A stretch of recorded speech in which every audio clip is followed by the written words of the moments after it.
How to create and write newsletters on LinkedIn.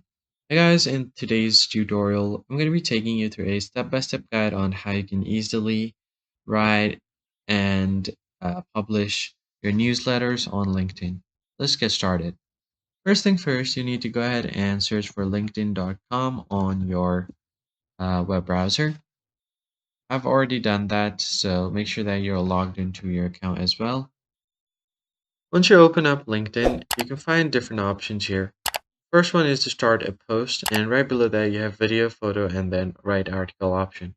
Click on write article.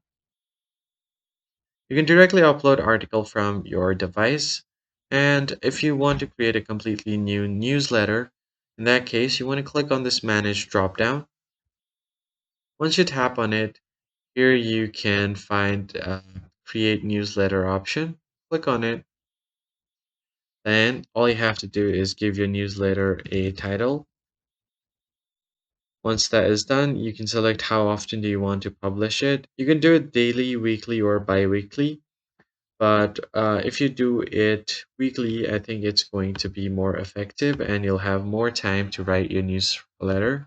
You can add your descriptions over here, as well as an image or logo for your newsletters to increase its engagement. Once you have done that, you can just go ahead and tap on done and create your newsletter just like that. Now, your audience can expect your newsletters every week. You can also change and edit the duration later on if you change your mind. So that's completely fine as well. But this is how you basically create a newsletter on your LinkedIn. If you found the tutorial helpful, hit the like button down below and subscribe. I'll see you guys in the next one.